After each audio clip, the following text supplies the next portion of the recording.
नमस्कार दोस्तों, मैं सुमान शुक्ला स्वागत करता हूं आपका तक्षशिला ट्यूटोरियल के ऑनलाइन चैनल पर। दोस्तों, जैसा कि हम लोग लेसन पढ़ रहे हैं हेलो एल्केन तथा हेलो एरीन, जिसके पिछले लेक्चर आपके कवर किए जा चुके हैं। दोस्तों, आज का हमारा लेक्चर है लेक्चर नंबर 6.6। दोस्तों, लेक्चर नंबर 6.5 तक हमने अच्छे से कवर कर लिया है और हम ऐसी पूरी उम्मीद करते हैं कि आप लोग बहुत ही अच्छे से पढ़ाई भी कर रहे होंगे।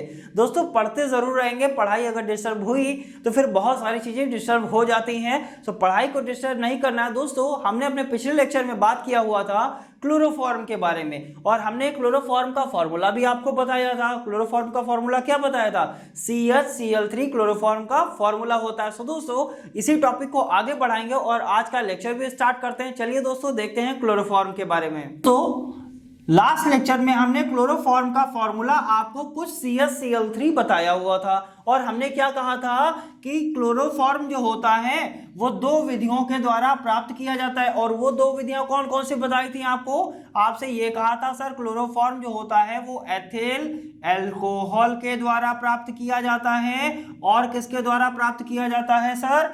एसीटोन के द्वारा प्राप्त किया जाता है। ये सारी बातें हमने आपसे लास्ट लेक्चर में डिस्कस की हुई थी और हमने एथिल अल्कोहल का फॉर्मूला क्या बताया था? C2H5OH, कुछ यही तो फॉर्मूला बताया था आपको। नेक्स्ट, एसीटोन का फॉर्मूला हमने आपको क्या बताया था? CH3COCH3 के द्वारा। और हमने क्या बताया था? हमने ये कहा था सर आप एथिल अल्कोहल हो या एसीटोन हो, इन दोनों की रिएक्शन आप किससे करा दीजिए? विरंजक चूर्ण से रिएक्शन अगर आप कराएंगे तो आपको क्लोरोफॉर्म प्राप्त हो जाएगा। सो दोस्तों, यहां पर हमने क्या लिख लिया था? विरंजक चूर्ण, जिसको हम क्या बोलते थे? Bleaching powder. So bleaching powder का हमने फॉर्मूला आपको बताया था CaOCl2। ये क्या कहा था? ये होता है ब्लीचिंग पाउडर का फॉर्मूला। ये सारी बातें हमने कहाँ करी हुई थी? अपने लास्ट लेक्चर में करी हुई थी कि क्लोरोफॉर्म को दो विधियों के द्वारा बनाया जाएगा, या तो एथिल अल्कोहल के द्वारा या एसीटोन के द्वारा। अगर आप एथिल अल्कोहल के द्वारा करा रहे हैं तब भी आपको विरंजक चूर्ण से रिएक्शन करानी पड़ेगी। अगर आप एसीटोन से करा रहे हैं तब भी आपको विरंजक चूर्ण से रिएक्शन करानी पड़ेगी। और जब आप ये रिएक्शंस कराते हैं तो आपको क्या मिल जाता है? क्लोरोफॉर्म प्राप्त हो जाता है। सो दोस्तों, अपने लास्ट लेक्चर में हमने एथिल अल्कोहल के द्वारा क्लोरोफॉर्म को प्राप्त किया हुआ था। वहां पर क्या किया था कि एथिल अल्कोहल की जब हमने विरंजक चूर्ण से रिएक्शन कराई थी तो हमने क्या कहा था? ये रिएक्शन 3 स्टेप में कंप्लीट होगी। पहला स्टेप में हमने क्या बनाया था? एसीटल्डिहाइड। दूसरे स्टेप में क्या बनाया था? दूसरे स्टेप में हमने क्लोरल बनाया था। और तीसरे स्टेप में हमको क्या प्राप्त हुआ था? क्लोरोफॉर्म प्राप्त हुआ था। ये सारी बातें हमने इस स्टेप वाली बातें हमने कहाँ करी हुई थी? अपने पिछले लेक्चर यानी 6.5 में की हुई थी। दोस्तों, अगर आपने वो लेक्चर नहीं देखा है तो आप उस लेक्चर को जरूर देखिएगा। जब तक वो नहीं देखेंगे तब तक एसीटोन समझ में नहीं आएगा। सो दोस्तों, आज के लेक्चर में हम बात करेंगे कि एसीटोन के द्वारा विरंजक चूर्ण की जब रिएक्शन कराते हैं तो हमको क्लोरोफॉर्म कैसे प्राप्त होता है। यानी जब एसीटोन विरंजक चूर्ण से रिएक्शन करता है तो हमको क्लोरोफॉर्म कैसे प्राप्त होता है। क्या ये जो क्लोरोफॉर्म प्राप्त होता है यहाँ से वो भी 3 स्टेप में प्राप्त होगा कि उससे कम स्टेप में प्राप्त होगा? तो यहाँ पर ध्यान क्या रखना है सर, जो एथिल अल्कोहल के द्वारा जब आप क्लोरोफॉर्म प्राप्त करते हैं तो वहां पर 3 स्टेप होते हैं, लेकिन जब आप एसीटोन के द्वारा क्लोरोफॉर्म को प्राप्त करेंगे तो यहाँ पर आपको कितने स्टेप पढ़ने हैं? 2 स्टेप पढ़ने। यानी यहाँ पर 3 स्टेप, यहाँ पर 2 स्टेप, दोनों में से कोई भी आ सकता है। ध्यान रखिएगा, क्लोरोफॉर्म इसीलिए बहुत ही ज्यादा इंपॉर्टेंट होती है। और दोस्तों, आज के लेक्चर में हम भौतिक गुण को भी देखेंगे, रासायनिक गुण को भी देखेंगे और कुछ नए टॉपिक्स को भी देखेंगे। सो दोस्तों, स्टार्ट करते हैं लेक्चर और देखते हैं एसीटोन के द्वारा क्लोरोफॉर्म को कैसे प्राप्त किया जाएगा।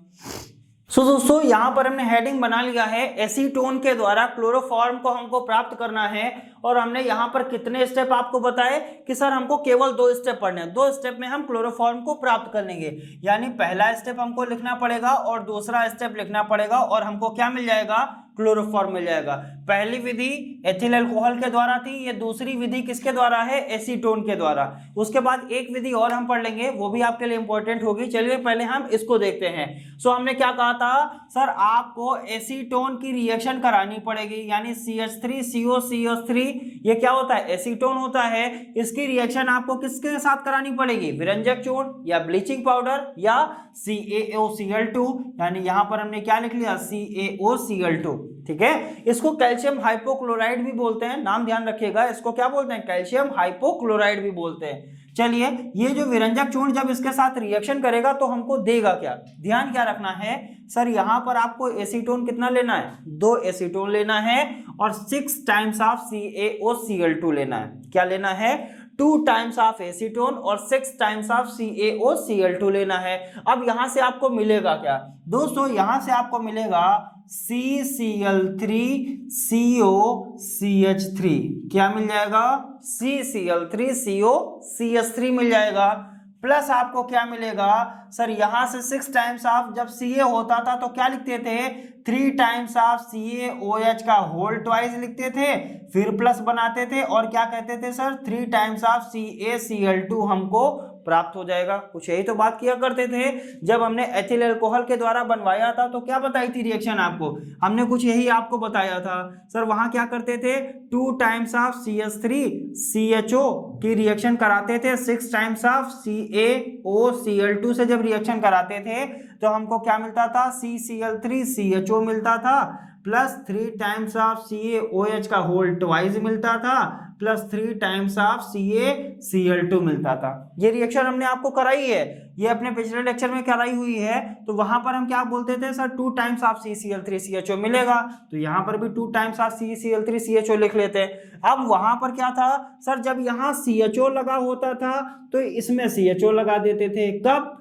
जब हम एथिल अल्कोहल की बात करते हैं। लेकिन जब हम एसीटोन की बात करते हैं तो यहां पर CH3 के बाद क्या लगा हुआ है, COCH3। यहां CH3 के बाद क्या लगा था, CHO लगा था, इसीलिए यहां पर हमने CHO लगा दिया था। लेकिन जब एसीटोन के द्वारा बनाएंगे तो CH3 के बाद क्या लगा हुआ है, COCH3 लगा हुआ है, इसीलिए CCl3 के बाद यहां पर हमने क्या लगा दिया, COCH3। जरा ध्यान दीजिएगा, ये सब चीजें ध्यान देने वाली होती है।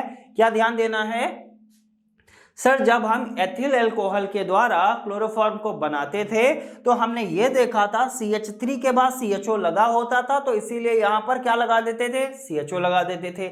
लेकिन अब हम किसके द्वारा बना रहे हैं, एसीटोन के द्वारा। जब एसीटोन के द्वारा आप बनाएंगे तो आपको यहां पर क्या दिख रहा है सर, CH3 के बाद क्या लगा हुआ है, COCH3 लगा हुआ है। यहां पर COCH3 था, इसीलिए CCl3 के बाद हमने क्या लगा दिया, COCH3 लगा दिया। इसको भी क्या बोलते हैं सर, इसको भी हम लोग बोलते हैं क्लोरल। क्या बोलते हैं, क्लोरल। इसका भी नाम क्लोरल होता है, इसका भी नाम क्लोरल होता है। चलिए, अब हम जब क्लोरल की रिएक्शन करा लेते थे, क्लोरल प्राप्त करने के बाद हम क्या करते थे, तो सभी को पता था सर, एथिल अल्कोहल के द्वारा जब प्राप्त करते थे तो यहां पर क्या लिखते थे, 2 टाइम्स ऑफ CCl3CHO प्लस किसके साथ रिएक्शन कराते थे, CaOH का होल ट्वाइस। कुछ इसी के साथ तो रिएक्शन कराते थे और हमको क्या मिल जाता था, 2 टाइम्स ऑफ CHCl3 मिल जाता था, प्लस HCOOCa यहां पर ट्वाइस, यानी इसको कैल्शियम फॉर्मेट मिलता था कि नहीं मिलता था। लेकिन यहां पर अब आपको क्या प्राप्त होगा, सो दोस्तों इसको देखेंगे,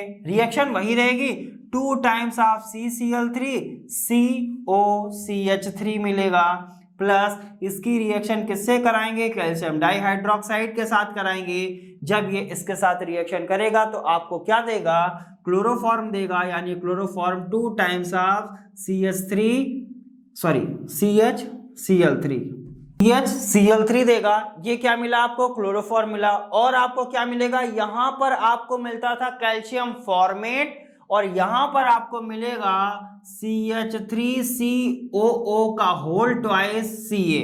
इसको बोलते हैं कैल्शियम एसीटेट। क्या बोलते हैं, कैल्शियम एसीटेट। ये आपको क्या मिला, यहां पर कैल्शियम एसीटेट मिला, यहां पर कैल्शियम फॉर्मेट मिलता है। दोस्तों आपने पढ़ा होगा, जब हम जाते हैं HCOOH लिखते हैं तो क्या बोलते हैं, फॉर्मिक एसिड बोलते हैं, फिर क्या बोलते हैं, एसिटिक एसिड बोलते हैं। सो इसी तरीके से ये क्या मिला हुआ है आपको, कैल्शियम एसीटेट मिला हुआ है। सो यहां पर आपको कैल्शियम एसीटेट मिला और यहां पर आपको क्या मिल गया, क्लोरोफॉर्म मिल गया। और हमको प्राप्त क्या करना था, क्लोरोफॉर्म ही तो प्राप्त करनी थी और हमने क्या कर लिया, क्लोरोफॉर्म को प्राप्त कर लिया। सो दोस्तों उम्मीद करते हैं एसीटोन के द्वारा क्लोरोफॉर्म को कैसे प्राप्त किया जाएगा आपको अच्छे से समझ में आ गया होगा। बढ़ते हैं आगे की तरफ और देखते हैं एक और नई विधि के द्वारा हम क्लोरोफॉर्म को कैसे प्राप्त करेंगे। सो दोस्तों, दो विधियों के द्वारा तो हमने क्लोरोफॉर्म प्राप्त कर लिया। एक तीसरी विधि है, उसमें सिंगल रिएक्शन है। एक रिएक्शन के माध्यम से आप क्लोरोफॉर्म को बहुत ही अच्छे से प्राप्त कर लेंगे। रिएक्शन क्या है? CCl3CHO। क्या है? CCl3CHO किसके साथ रिएक्शन करेगा सर? ये रिएक्शन करेगा NaOH के साथ। किसके साथ रिएक्शन करेगा? NaOH के साथ रिएक्शन करेगा।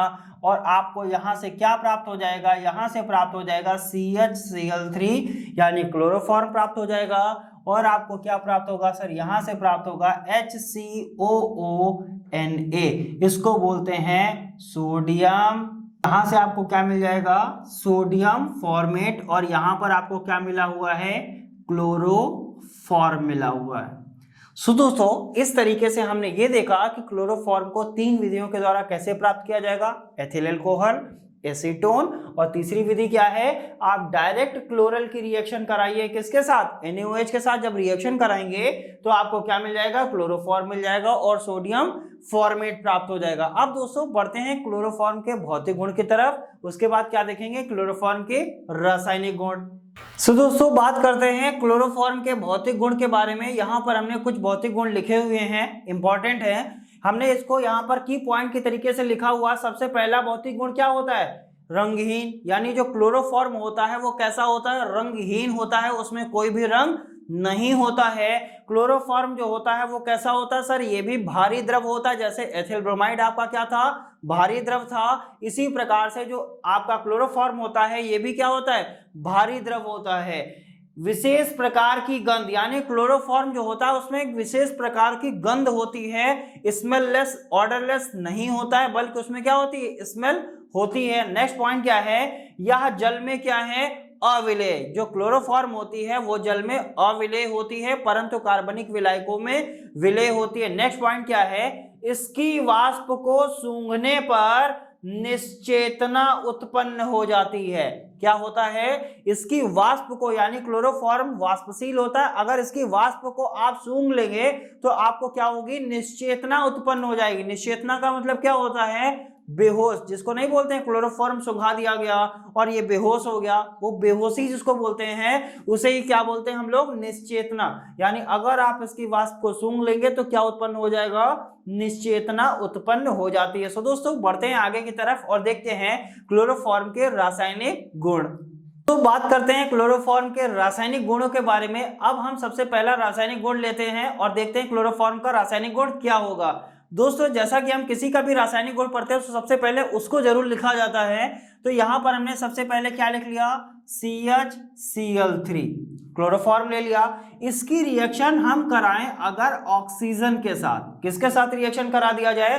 अगर क्लोरोफॉर्म रिएक्शन कर जाए ऑक्सीजन के साथ तो आपको क्या देगा? सो ध्यान क्या रखना है सर? यहां से आपको मिलेगा 2 टाइम्स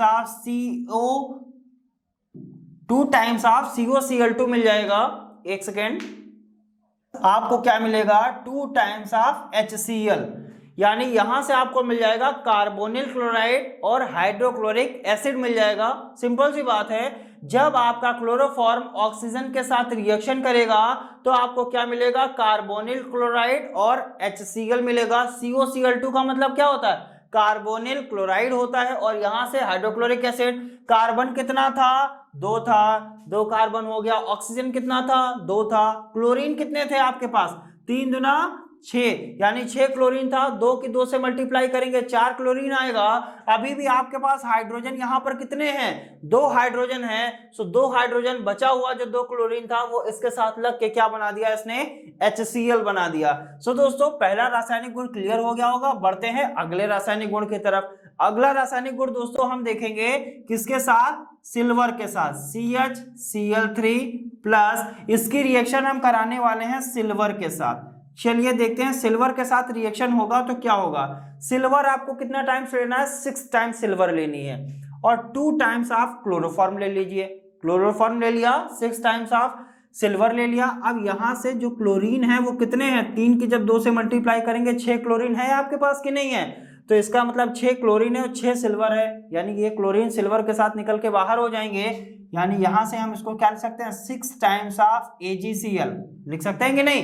जरा देखिए यहाँ पर 1 से 1 लिखेंगे, 1 की 6 से मल्टीप्लाई करेंगे 6 आएगा, यानी 6 टाइम्स ऑफ Ag आ गया। यहाँ पर 1 लिखा होगा, 1 की 6 से मल्टीप्लाई करेंगे 6 आएगा, इसका मतलब 6 टाइम्स ऑफ Cl हो गया। अब ये Ag बाहर हो गया, Cl बाहर हो गया। अब आपके पास बचा क्या है, 2 टाइम्स ऑफ CH बचा हुआ है, यानी CH है वो 2 बार। चलिए CH हमने 2 बार लिख लिया, एक बार CH लिख लिया, यहाँ पर CH लिख लिया। और हमने क्या बताया था, या ऐसे नहीं समझ में आ रहा है तो ऐसे भी समझ सकते हैं इसको, एक सेकेंड। यहां पर हमने क्या लिख लिया, C single bond H, C single bond H, ठीक है। 2 बार CH हो गया कि नहीं हो गया। और हमने कई बार बोला है एक कार्बन कितने बॉन्ड बनाता है, 4 बॉन्ड बनाता है। 4 बॉन्ड जब बनाएगा तो एक बॉन्ड ऑलरेडी बना हुआ है, तो यहां पर आपको क्या मिलेगा, ट्रिपल बॉन्ड बना दिया।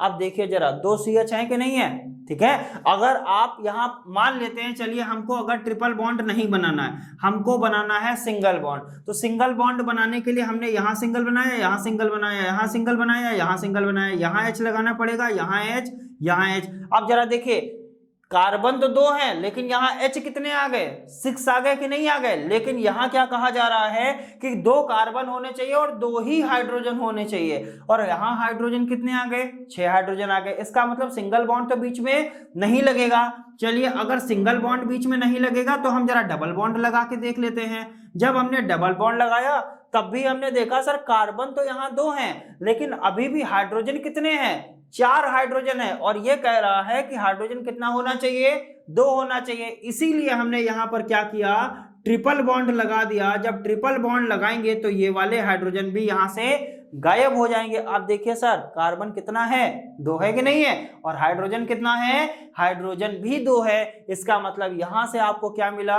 कार्बन जब 2 होते हैं तो क्या बोलते हैं, एथ बोलते हैं, और जब ट्रिपल बॉन्ड लगा होता है तो क्या बोलते हैं, आइन बोलते हैं, और एथ में जब आइन लगाएंगे तो उसको क्या बोलेंगे, एथाइन बोलेंगे। इसका मतलब यहां से आपको क्या प्राप्त हो गया, एथाइन प्राप्त हो जाता है। सो दोस्तों सिंपल सी रिएक्शंस रहती हैं। सिल्वर के साथ रिएक्शन किया, एथाइन मिला। ऑक्सीजन के साथ रिएक्शन किया, कार्बोनिल क्लोराइड मिला। तीसरी रिएक्शन हम करा रहे हैं CH Cl3, इसकी रिएक्शन हम करा दे Cl2 के साथ, किसके साथ, क्लोरीन के साथ। जरा हम जब क्लोरीन के साथ रिएक्शन कराएंगे तो हमको मिलेगा क्या, तो जरा हम देखते हैं यहां से हमको क्या मिलने वाला है। सो दोस्तों क्लोरीन हमारे पास है कितने, 3 और 2 5 क्लोरीन है कि नहीं है। तो यहां से हमको मिलेगा CCl4, कितना मिल गया, CCl4, ये C ले लिया, यहां से क्लोरीन लिया, टोटल क्लोरीन हमारे पास है 5, हमने 4 क्लोरीन ले लिया। इसका मतलब अभी मेरे पास 1 क्लोरीन बचा हुआ है, और 1 क्लोरीन यहां पर लिख लिया, और हमारे पास अभी हाइड्रोजन भी तो 1 बचा हुआ है, और 1 हाइड्रोजन यहां पर लिख दिया। इसका मतलब यहां से हमको क्या मिला, जब क्लोरोफॉर्म क्लोरीन के साथ रिएक्शन करता है तो हमको क्या देता है, CCl4 और HCl देता है। CCl4 को क्या बोलते हैं, इसको बोलते हैं कार्बन टेट्रा क्लोराइड। क्या बोलते हैं, कार्बन टेट्रा क्लोराइड बोलते हैं। सो दोस्तों उम्मीद करते हैं ये तीनों रिएक्शंस आपको अच्छे से समझ में आई होंगी। बढ़ते हैं आगे की तरफ और देखते हैं क्लोरोफॉर्म के कुछ और रासायनिक गुण। दोस्तों बात करते हैं क्लोरोफॉर्म के और रासायनिक गुणों की तरफ, जहां पर हमने लगभग 2 रासायनिक गुण लिखे हुए हैं। सो दोस्तों इसको देखते हैं। पहला या चौथा हमारा रासायनिक गुण क्या हुआ है, राइमर-टीमैन अभिक्रिया। दोस्तों बहुत ही ज्यादा इंपॉर्टेंट रिएक्शन है राइमर-टीमैन अभिक्रिया। कैसे होती है ये, यहां पर क्या लिखा हुआ है, क्लोरोफॉर्म लिखा हुआ है, यहां पर क्या लिखा हुआ है, आर्थो हाइड्रोक्सी बेंजीन लिखा हुआ है। आर्थो पोजीशन होती है ये। इसका लेक्चर जब हम अगला लेक्चर लेंगे तो बहुत ही अच्छे से सारी चीजें क्लियर हो जाएंगी। नेक्स्ट हमने यहाँ पर क्या लिया हुआ है, कास्टिक सोडा यानी NaOH यानी सोडियम हाइड्रोक्साइड। ये राइमर-टीमैन क्या कह रहे थे कि क्लोरोफॉर्म की रिएक्शन कराइए आर्थो हाइड्रोक्सी बेंजीन और कास्टिक सोडा के साथ। जब आप इसकी रिएक्शन कराएंगे तो आपको क्या मिल जाएगा सर, सैलिसिल एल्डिहाइड मिल जाएगा। क्या मिलेगा, सैलिसिल एल्डिहाइड मिल जाएगा। कैसे, सिंपल सी बात है सर, यहां पर आपको क्या लगाना है, CHO लगाना है। जब आप CHO लगाएंगे तो आपको क्या मिल जाएगा सर, सैलिसिल एल्डिहाइड मिल जाएगा, और 3 टाइम्स ऑफ NaCl क्या हो जाएगा, बाहर हो जाएगा।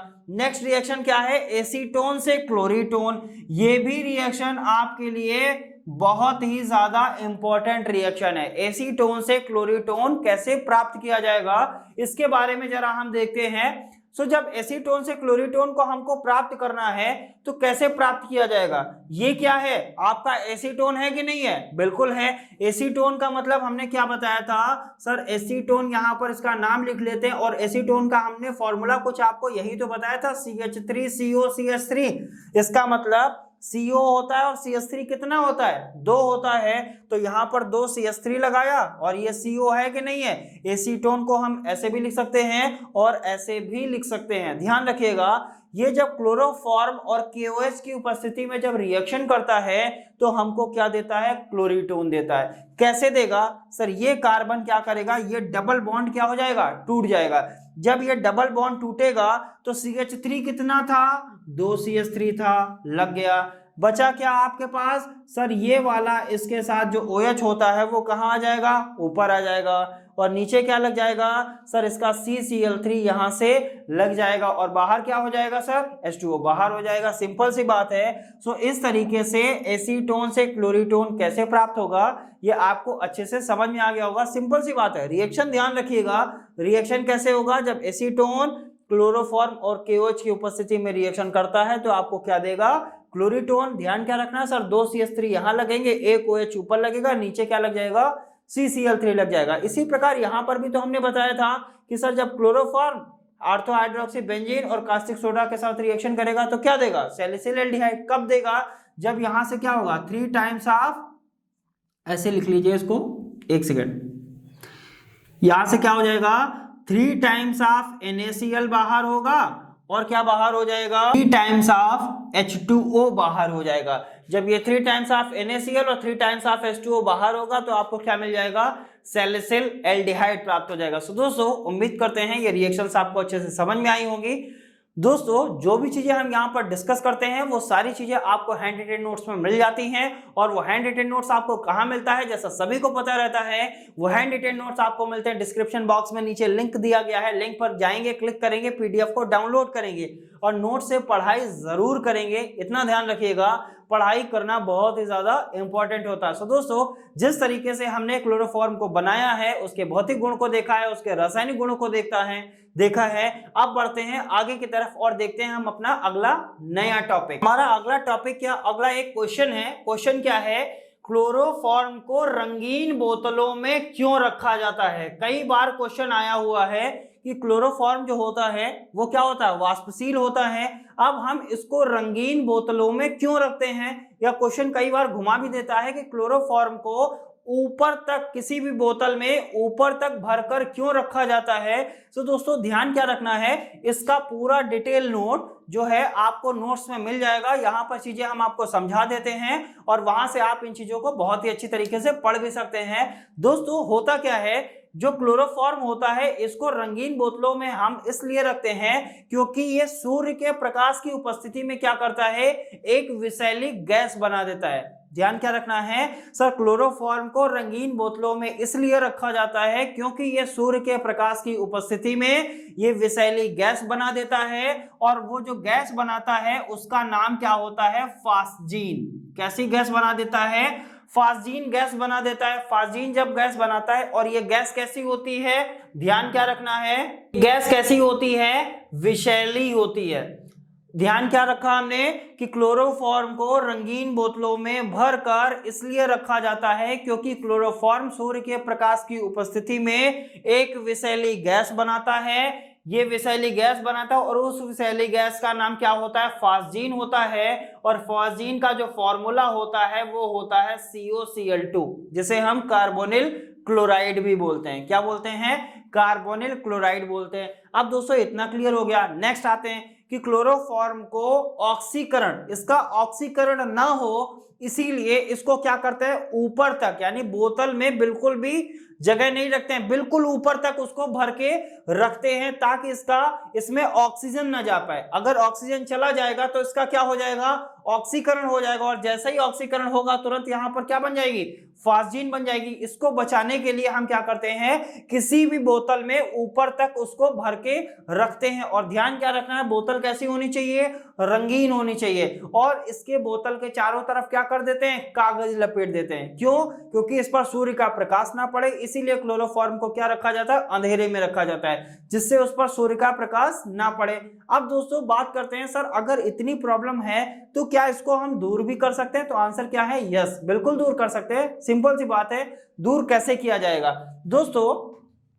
जब हमको क्लोरोफॉर्म को रखना होता है तो उसमें हम एक संबंधक मिलाते हैं। संबंधक, क्या मिलाते हैं? संबंधक। इसको बोलते हैं इनहिबिटर।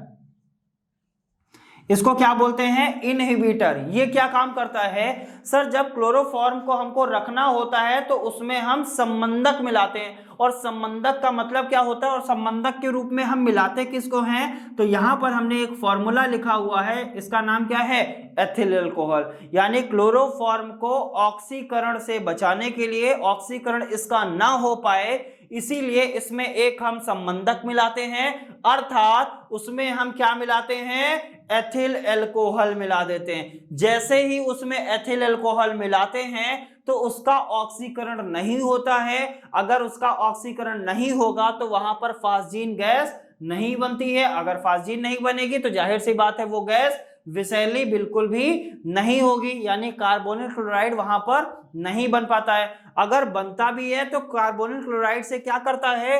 एथिल अल्कोहल आपका रिएक्शन कर लेता है। कार्बोनिल क्लोराइड से एथिल अल्कोहल रिएक्शन कर जाता है और बनाता क्या है, आइए इसको देखते हैं। दोस्तों हमने क्या बताया कि क्लोरोफॉर्म को रंगीन बोतलों में इसलिए रखते हैं क्योंकि वहां पर क्या होता है सर, वहां पर वो सूर्य के प्रकाश की उपस्थिति में रिएक्शन करता है। रिएक्शन करके क्या बनाएगा? फास्जीन बनाएगा। फास्जीन कैसी होती है? विषैली गैस होती है। ये फास्जीन ना बने, यानी कार्बोनिल क्लोराइड ना बने, तो वहां पर क्या मिलाते हैं? एक संबंधक मिलाते हैं। संबंधक क्या होता है? एथिल अल्कोहल होता है। और एथिल अल्कोहल जो कार्बोनिल क्लोराइड बनती है उसके साथ रिएक्शन कर लेता है, यानी एथिल अल्कोहल कार्बोनिल क्लोराइड यानी फास्जीन के साथ जब रिएक्शन करता है तो बनाता क्या है सर? डाई एथिल कार्बोनेट बना देता है। क्या बना देता है? डाई एथिल कार्बोनेट बनाता है। इसी की वजह से क्लोरोफॉर्म का ऑक्सीकरण नहीं होता है और क्लोरोफॉर्म हमारा क्या रहता है? सुरक्षित रहता है। सो दोस्तों उम्मीद करते हैं ये क्वेश्चन आपको अच्छे से समझ में आ गया होगा। इसका डिटेल नोट्स जब आप पढ़ेंगे तो आपको और अच्छे से क्लियर हो जाएगा। बढ़ते हैं अगले टॉपिक की तरफ। तो हमारा अगला टॉपिक है फ्रेयॉन। क्या टॉपिक है? फ्रेयॉन। सिंपल सी बात है, क्या होता है फ्रेयॉन, इसका उपयोग क्या होता है और कितने प्रकार का फ्रेयॉन होता है, इसको हमको देखना। दोस्तों फ्रेयॉन को हम लोग जनरल भाषा में क्लोरोफ्लोरोकार्बन भी बोलते हैं। यानी ये क्या होती है दोस्तों? फ्रेयॉन जो होता है वो एक तरीके से आपका ओजोन परत में बहुत ही क्षय पहुंचाता है। जो हमारे पृथ्वी के ऊपर क्या होती है? ओजोन लेयर होती है। ओजोन लेयर क्या होती है सर? सूर्य के प्रकाश से जो कॉस्मिक किरणें आती हैं या जो सूर्य के प्रकाश से जो अल्ट्रावायलेट रेज आती हैं, इनको पृथ्वी पर 100% पहुंचने नहीं देता है, बल्कि क्या कर देता है? उन किरणों को वहां से परावर्तित कर देता है और कुछ ही परसेंट वो पृथ्वी तक पहुंचता है, जो आपके लिए क्या होता है? आवश्यक होता है। और क्या होता है? अगर ओजोन परत ना हो तो सूर्य से आने वाली जो अल्ट्रावायलेट रेज होती हैं वो क्या होती हैं? वो डायरेक्ट पृथ्वी पर पहुंचेंगी और पृथ्वी को क्या कर देंगी? हानि पहुंचाएंगी। और इसीलिए ओजोन लेयर क्या करती है? सूर्य के प्रकाश से हमारी सुरक्षा करती है, यानी अल्ट्रावायलेट रेज से हमारी सुरक्षा करती है। अब ये कैसे करती है? सिंपल सी बात है। जैसे सपोज कर लेते हैं ये हमारी क्या है? अर्थ है। तो हमने सपोज कर लिया ये हमारा क्या है? अर्थ है। अब अर्थ के ऊपर हमने क्या बताया? एक आपकी ओजोन लेयर होती है। क्या होती है? ओजोन परत।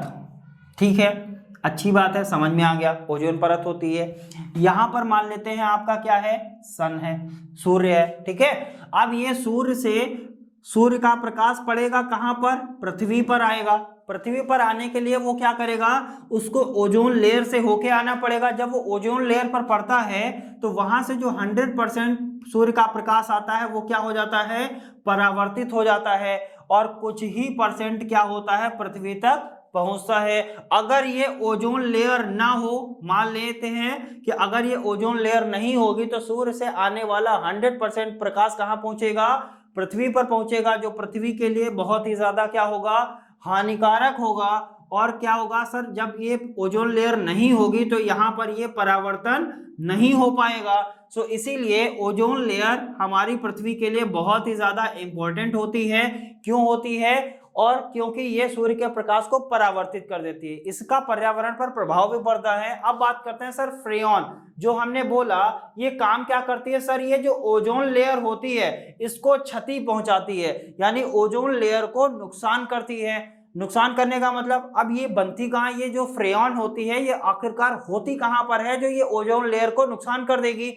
ये आपके रेफ्रिजरेटर्स में होती है, जो आपके क्या बोलते हैं, हेयर ड्रायर बोलते हैं, उनमें होती, एयर कंडीशनर वाले जो भी होते हैं उनमें सब में क्या होती है, फ्रेयॉन होती है। और यही फ्रेयॉन जब ऊपर की तरफ बढ़ती है तो ये ओजोन लेयर को क्या कर देती है, क्षति पहुंचाती है। इसीलिए फ्रेयॉन हमारे लिए क्या होती है, हानिकारक होती है। इसको हमने क्या बोला, इसको हम क्लोरोफ्लोरोकार्बन भी कहते हैं। आइए दोस्तों देखते हैं फ्रेयॉन को क्या कहते हैं। तो दोस्तों यहाँ पर है ना फ्रेयॉन के बारे में लिख लिया है कि फ्रेयॉन क्या होती है, मेथेन और एथेन के जो क्लोरोफ्लोरो व्युत्पन्न होते हैं वो क्या कहलाते हैं, फ्रेयॉन कहलाते हैं। कैसे व्युत्पन्न, क्लोरो और फ्लोरो व्युत्पन्न, व्युत्पन्न का मतलब होता है डेरिवेटिव्स, यानी क्लोरो और फ्लोरो के क्या होंगे, डेरिवेटिव्स होंगे, उन्हीं को हम क्या कहते हैं, फ्रेयॉन कहते हैं। फ्रेयॉन जो होती है वो आपकी दो प्रकार की होती है, कौन कौन सी, एक होती है फ्रेयॉन 12, एक होती है फ्रेयॉन 12, एक होती है फ्रेयॉन 11, फ्रेयॉन 11, ठीक है। एक होती है फ्रेयॉन 12, एक होती है फ्रेयॉन 11। अब फ्रेयॉन 12 का फॉर्मूला क्या होता है, फ्रेयॉन 11 का फॉर्मूला क्या होता है, इसको भी देख लेते हैं। दोस्तों जैसा कि हम बात करते हैं मेथेन, मेथेन में हाइड्रोजन कितने होते हैं, 4 होते हैं कि नहीं होते हैं। चलिए अब देखते हैं इसको, फ्रेयॉन 12 का फॉर्मूला क्या होगा सर, यहां पर लिखते हैं CF2Cl2, क्या लिखा हुआ है, CF2Cl2। जरा इसको देखिए, यहां पर हमने एक कार्बन में 4 बॉन्ड, 2 F होते हैं और इसमें क्या होता है, 2 Cl होता है। अब जरा मेथेन को देखिए, ये भी 4 हाइड्रोजन होते हैं कि नहीं होते हैं। अब इनमें हमने क्या किया सर, ये हाइड्रोजन जब सब हट गए तो 2 जगह क्या लग गया, फ्लोरीन लग गया और 2 जगह क्लोरीन लग गया। तो इसको हम क्या, डाईक्लोरो, क्लोरो कितने हैं, 2 हैं कि नहीं है, तो इसको क्या बोल सकते हैं, डाईक्लोरो डाईफ्लोरो मेथेन बोल सकते हैं कि नहीं। कुछ मेथेन के फॉर्मेशन में ही तो है, ऐसे मेथेन भी होता है और ऐसे ये भी है, तो इसको क्या बोलेंगे सर, डाईक्लोरो, क्लोरो कितने हैं, 2 हैं, इसीलिए इसको क्या बोलेंगे, डाई बोलेंगे। तो इसका नाम क्या होगा सर, डाईक्लोरो डाईफ्लोरो मेथेन। क्या होता है, फ्रेयॉन 12 का नाम, अब इसको हटाते हैं, मेथेन। अब जरा देखिए ये फ्रेयॉन है कि नहीं है, फ्रेयॉन में क्या बताया गया, क्लोरो होता है, फ्लोरो होता है और उसके क्या होते हैं, डेरिवेटिव्स होते हैं। यहां पर क्या है, क्लोरो है और फ्लोरो भी है, लेकिन कितने कितने हैं, डाई हैं। डाई क्लोरो का मतलब 2 क्लोरो हैं 2 फ्लोरो हैं, तो 2 क्लोरो 2 फ्लोरो और सी के साथ जुड़ा हुआ है, इसीलिए क्योंकि एक ही सी है तभी इसको क्या बोलेंगे, मेथेन बोलेंगे। और मेथेन क्यों बोला, क्योंकि यहां पर सारे के सारे क्या हैं, सिंगल बॉन्ड है, कहीं पर भी कोई डबल बॉन्ड नहीं है। सो इसीलिए फ्रेयॉन 12 का फॉर्मूला क्या होता है सर, CF2Cl2। इसका नाम क्या होगा, डाईक्लोरो डाईफ्लोरो मेथेन। अब बात करते हैं सर फ्रेयॉन 11। फ्रेयॉन 11 का जो फॉर्मूला होता है वो होता है CFCl3। अब जरा इसका नाम सभी लोग बता पाएंगे तो आंसर क्या होगा, यस सर बता ले जाएंगे, सिंपल सी बात है, ट्राईक्लोरो। अब क्लोरो कितने आ गए, 3 को क्या बोलते हैं, ट्राई बोलते हैं कि नहीं, ट्राईक्लोरोफ्लोरोमेथेन, ट्राईक्लोरोफ्लोरोमेथेन, इसीलिए इसको क्या बोलते हैं, फ्रेयॉन 11। अब ट्राईक्लोरो का मतलब क्या हो गया सर, क्लोरो यहां पर कितने लगा दिए जाए, 3 क्लोरो लगा दिए जाए, 3 क्लोरो लगा दिया और 1 फ्लोरो लगा दिया। अब जरा देखिए यहां पर सारे के सारे सिंगल बॉन्ड है कि नहीं है, तो इसीलिए इसको क्या बोलते हैं, मेथेन बोलते हैं। अब यहां पर क्लोरो कितने हैं, 3 है, इसीलिए क्या बोलते हैं, ट्राईक्लोरोफ्लोरोमेथेन। नाम लिख लेते हैं इसका, ट्राईक्लोरोफ्लोरोमेथेन, ट्राईक्लोरोफ्लोरोमेथेन। सो दोस्तों उम्मीद करते हैं फ्रेयॉन क्या होता है, फ्रेयॉन का प्रभाव क्या पड़ता है, कैसे ये ओजोन लेयर को क्षति पहुंचाता है, ये सारी चीजें आपको समझ में आ गई होंगी। यहाँ पर करना क्या है, आपको फ्रेयॉन के बारे में पढ़ना है। फ्रेयॉन कितने प्रकार का होता है, 2 प्रकार का, 11 और 12। इसके फॉर्मूले क्या होते हैं, इनको ध्यान रखना है दोस्तों। ये चीजें जो हम डिस्कस यहाँ पर कर रहे हैं, इसका डिटेल नोट यहाँ पर तो हमने नॉर्मल समझाया है, इसका डिटेल नोट आपको कहाँ मिलेगा, नोट्स में मिल जाएगा। सो दोस्तों बढ़ते हैं आगे की तरफ और देखते हैं अगला टॉपिक। सो दोस्तों यहाँ पर हमने लिखा हुआ है फ्रेयॉन का पर्यावरण पर प्रभाव। क्या होता है फ्रेयॉन, समझ लिया। ये पर्यावरण के लिए क्यों हानिकारक है, क्योंकि ये ओजोन लेयर को क्षति पहुंचाता है। अब हमको ये समझना है ये ओजोन लेयर को क्षति कैसे पहुंचाता है। सो दोस्तों फ्रेयॉन का फॉर्मूला हमको पता है, क्या होता है, CF2Cl2, यही तो फॉर्मूला होता है। जब इस पर क्या पड़ता है, फ्रेयॉन पर जैसे ही इस पर सूर्य का प्रकाश पड़ता है, यानी H जैसे ही पड़ता है, तुरंत ये अपघटित हो जाता है। यानी अपघटित का मतलब क्या होता है, टूट जाता है। और किसमें टूटता है सर, ये एक क्लोरीन के परमाणु में टूट जाता है और CF2Cl बना देता है। यह क्या होता है सर, ये फ्रेयॉन जो होता है वो अपघटित हो जाता है। कब, जब उस पर सूर्य का प्रकाश पड़ता है, तो यहां से एक क्लोरीन का जो परमाणु होता है वो इससे क्या हो जाता है, अलग हो जाता है, बचा हुआ आपके पास अलग रह जाता है। सो दोस्तों यहां पर क्या हुआ, यहां पर भी एक इलेक्ट्रॉन बच जाता है और यहां पर भी एक इलेक्ट्रॉन बच जाता है। इसीलिए ये जो क्लोरीन परमाणु होता है यही क्या करता है, ओजोन परत को क्षति पहुंचाता है। और इसीलिए बोला गया है कि फ्रेयॉन जो होता है, यानी जो क्लोरोफ्लोरोकार्बन है, वो ओजोन परत को बहुत ही ज्यादा क्षति पहुंचाती है। अब जैसे हमने यहाँ पर इलेक्ट्रॉन को दिखाया, ये कैसे आ गए, अचानक नहीं आया। हमने क्या बोला सर, एक कार्बन में 4 बॉन्ड, 2 जगह Cl लगाया, यहां पर फ्लोरीन लगाया। ठीक है, हम हमेशा क्या बताते हैं सर, जब भी कोई बॉन्ड बनता है तो 2 इलेक्ट्रॉन होते हैं कि नहीं होते हैं। जब तक 2 इलेक्ट्रॉन नहीं होगा तब तक बॉन्ड बनेगा कैसे, तो ये वाला क्या होता है, अपघटित हो जाता है। जब ये इस पर सूर्य का प्रकाश पड़ेगा तो ये अपघटित होगा, तो ये जो बॉन्ड बना है ये बॉन्ड बना नहीं रहता है। तो ये देखिए जरा, क्लोरीन का परमाणु ये अलग हो गया और ये पूरा का पूरा क्या हो गया, अलग हो गया। यानी इनके बीच में जो बॉन्ड बना होता है वो क्या हो जाता है, टूट जाता है। सो इसीलिए ये क्लोरीन का परमाणु अलग हो जाता है और CF2Cl का परमाणु अलग हो जाता है। और ये जो क्लोरीन का परमाणु होता है इसको क्या बोलते हैं, क्लोरीन परमाणु। क्या होता है, क्लोरीन परमाणु। और यही क्लोरीन परमाणु क्या करता है, ओजोन परत को क्षति पहुंचाता है। सो दोस्तों उम्मीद करते हैं आज का लेक्चर अच्छे से समझ में आया होगा, इसकी आप प्रैक्टिस करेंगे, ऐसे हम पूरी उम्मीद करते हैं आप प्रैक्टिस जरूर करते होंगे। सो दोस्तों करते रहिएगा प्रैक्टिस, मिलेंगे नेक्स्ट सेशन में, तब तक के लिए बहुत बहुत धन्यवाद।